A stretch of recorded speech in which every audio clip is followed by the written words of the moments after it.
मनाई छठ के त्योहार। जय छठी मैया।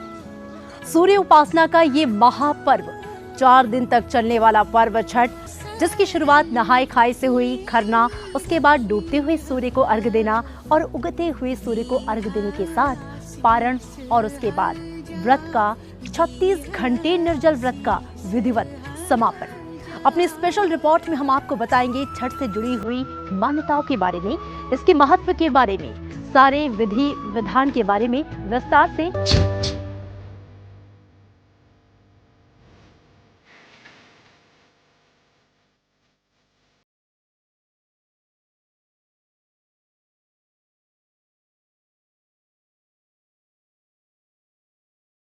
छठ के पर्व में ठेकुए का जो प्रसाद होता है उसका अपना एक अलग विशेष महत्व है। और आप देख सकते हैं कि इस समय देसी घी में आटे में जो गुड़ या चीनी डालकर, मेवा डालकर जो ठेकुआ बनाया जाता है उसी को बनाया जा रहा है, जो प्रसाद है। और जितने भी लोग आते हैं उन्हें ये प्रसाद घाट पे वितरित किया जाता है। आपको मैं बताऊं, इस प्रसाद के साथ विशेष बात यह है कि जो भी इस प्रसाद को बनाएगा उसमें भी पवित्रता, शुचिता का खास ख्याल रखा जाता है। जैसे कि आप इस प्रसाद को तल रही हैं, आप सुबह से व्रत हैं, यानी कि जो इस प्रसाद में हिस्सा लेता है उसे बनाने में उससे भी व्रत जो है वो धारण करना पड़ता है। अस्मिका जी जो कि व्रती हैं छठ की, मैं उनसे जानना चाहूँगी कि ठेकुए का क्या महत्व है छठ में? ठेकुए का बहुत ज़्यादा महत्व है। ठेकुए का ये इसलिए महत्व है कि लोग पसंद करते हैं इसको प्रसाद के रूप में पाने के, और बहुत दिन तक चलता है। कहीं आपको प्रसाद भेजना हो तो ठेकुआ आसान होता है भेजना, जबकि फल फ्रूट जो होता है वो ख़राब हो जाता है, इसलिए ठेकुए का ज़्यादा महत्व बढ़ जाता है, लोग पसंद भी करते हैं।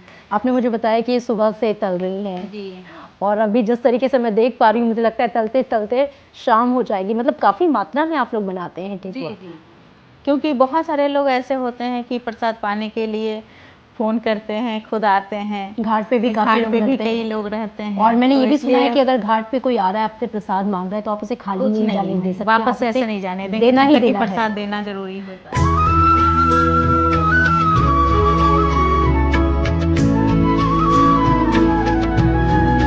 महापर्व छठ का दूसरा दिन, और आप जो देख रहे हैं कि इस समय अस्मिका जी तैयारियां कर रही हैं घाट पर जाने से पहले की, यानी कि प्रसाद जो कि बन चुका है, तैयार हो चुका है, उनको जोड़े सूप में सजाया जा रहा है।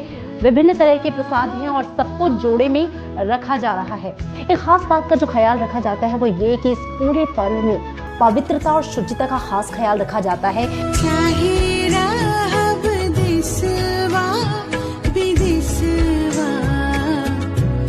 छठ करब हम हर बार। अस्मिका जी थोड़ा सा बताइए कि क्या क्या चीज़ें आप इसमें डाल रही हैं, और सब कुछ जोड़े में ही डाला जा रहा है, हर सूप में हर चीज़ बराबर बराबर मात्रा में। तो इन सूप का खास तौर पे क्या महत्व है? किस तरीके से ये तय किया जाता है कि सूप 2 होंगे, 4 होंगे, 5 होंगे? ये सूप मन्नत के तौर पे माना जाता है, सुख समृद्धि बच्चे के लिए, अपने बेटे के लिए, बेटियों के लिए, घर में सुखी के लिए, होने रहने के लिए, हैप्पीनेस के लिए। तो प्रॉपर ढंग से जोड़ा ही होना चाहिए। अगर मैं इसकी इम्पोर्टेंस की बात करूँ, खासतौर पे जो मैं देख पा रही हूँ कि सब्जियाँ जो हैं वो बहुत, और फल जो हैं वो सभी प्रकार के हैं, तो इसका कोई विशेष महत्व है कि सभी प्रकार के फल और जितना ज़्यादा से ज़्यादा फल या सब्जियाँ आप इसमें रख सकते हैं प्रसाद के तौर पर, इसके पीछे का कोई कारण? छठ केवल एक पर्व ही नहीं, एक आस्था है जिसको महापर्व हम कहते हैं, और ये पर्व सालों से मनाया जाता है। ये नहीं कि आज या कल से शुरुआत हुआ है, ये जब द्रौपदी ने किया था, जी बिल्कुल, सदियों से युगों से चला आ रहा है ये पर्व। अगर मन शुद्ध है तो ये पर्व बहुत ही अच्छा, बहुत ही फलदायक है। बिल्कुल, जो मूल मंत्र है वो आस्था है, और आस्था के साथ हर कोई जो इसे मनाना चाहता है वो मनाता है। छठ के पर्व में साज श्रृंगार का अपना एक विशेष महत्व होता है। बात चाहे सिंदूर लगाने की हो या फिर पैरों में अलता लगाने की। और अस्मिका जी बस घाट पे जाने वाली हैं और ये इसकी पूर्व की तैयारी है। सुहागिन स्त्रियां जो हैं वो पैरों में अलता लगाती हैं, साज श्रृंगार करती हैं। तो आप देख सकते हैं कि पैरों में अलता लगाने का जो कार्यक्रम है वो चल रहा है।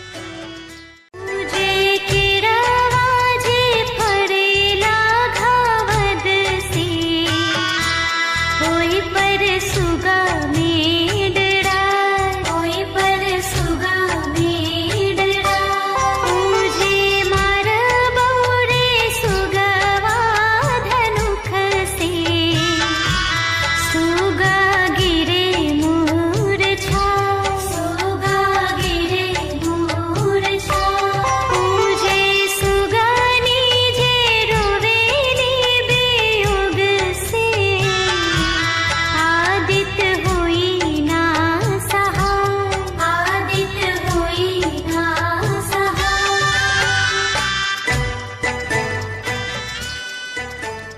न पुरोहित, न यजमान, न कोई कर्मकांड और न ही कोई विधि विधान। गंगा की लहरों में बस भक्त और सामने भगवान। पूरी दुनिया में, पूरे विश्व में महापर्व छठ एक ऐसा पर्व है जिसमें डूबते हुए सूर्य को अर्घ्य दिया जाता है, सूर्य की उपासना की जाती है। सूर्य के बिना इस धरती की कल्पना नहीं की जा सकती। प्रकृति का ये पर्व, पावन पर्व, छठ पर्व।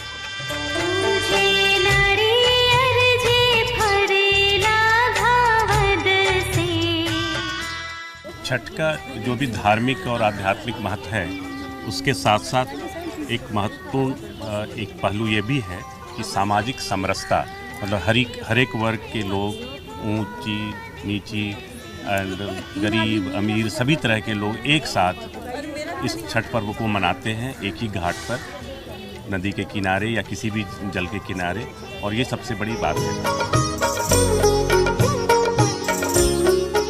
ईश्वर की अनुभूति सूर्य से होती है। आदिदेव है सूर्य। सूर्य है तो ये सृष्टि है और इस सृष्टि का आधार है। हमारी संस्कृति, हमारी परंपरा में सूर्य को सबसे उच्च स्थान दिया गया है और छठ में इसी सूर्य की उपासना पूरे भक्ति भाव से की जाती है।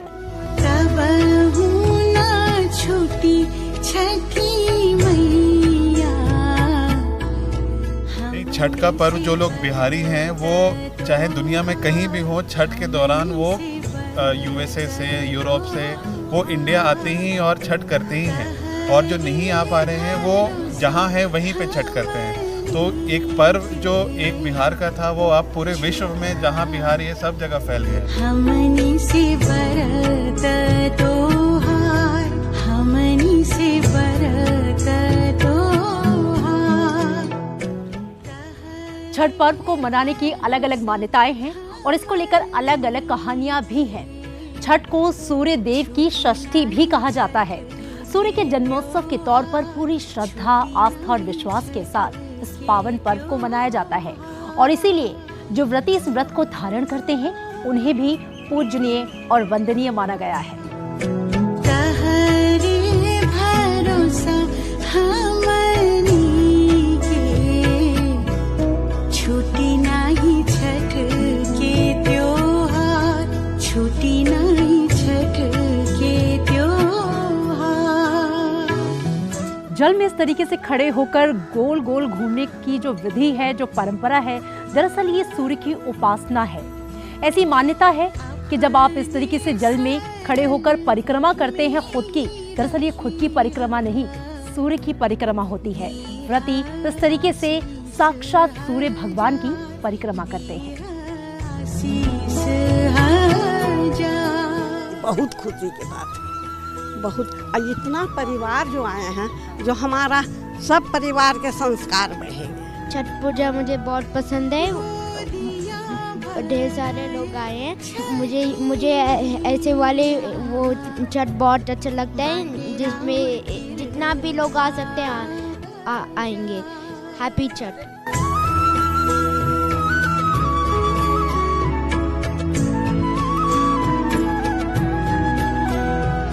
छठ की ये परंपरा सदियों से नहीं, युगों युगों से चली आ रही है।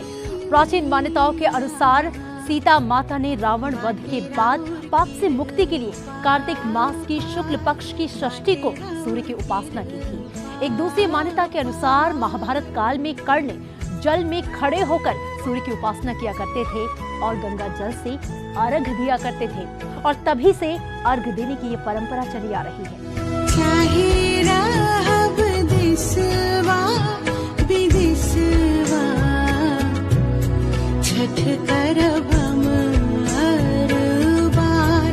सिंदूर लगाने की जो परंपरा है छठ में पहले अर्घ्य के बाद, ये अपने आप में बहुत ही स्पेशल, बहुत ही महत्वपूर्ण होती है। दरअसल सुहागन स्त्रियां ये जो पीले रंग का सिंदूर है वो लगाती हैं।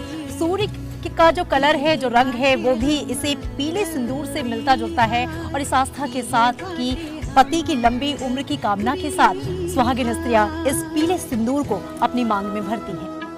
जय छठी मैया। हम लोग साल भर इंतजार करते हैं कि छठ आए और छठ का जो फिर उत्सव होता है वो कहने लायक होता है। दिल्ली में है लेकिन कभी बिहार का कमी महसूस नहीं हुआ हम लोगों को।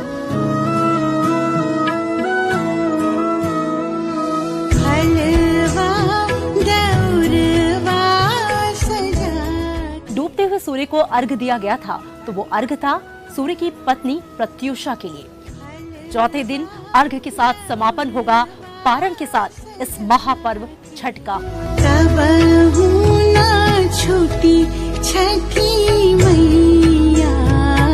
चौथे दिन घाट पे जो भी श्रद्धालु आते हैं उन्हें प्रसाद देना बहुत जरूरी होता है और ऐसी मान्यता है कि आप किसी को खाली हाथ नहीं भेज सकते।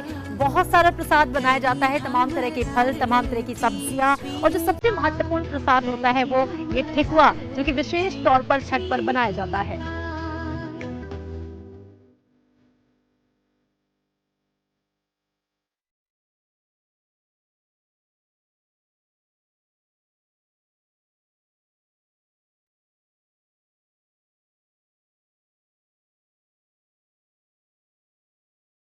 छठ पर्व प्रकृति का पर्व है, जल का पर्व है, सूर्य का पर्व है, सूर्य की किरणों का पर्व है। आप पाएंगे कि सूर्य की किरणों में जितने रंग होते हैं, लाल से लेकर पीले तक, सभी रंग इस छठ पर्व में पाए जाते हैं।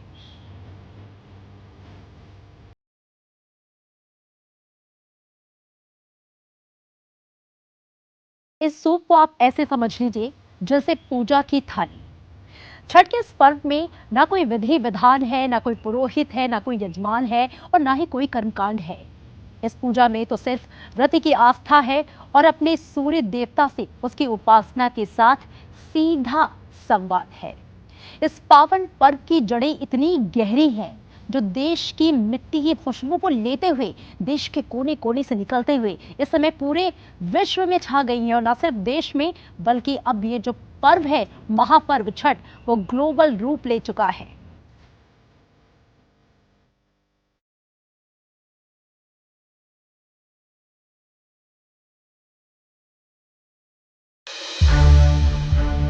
सनसेट टीवी के और भी प्रोग्राम्स देखने के लिए सब्सक्राइब करें हमारा YouTube चैनल और हाँ, इन्हें लाइक और शेयर करना ना भूलें।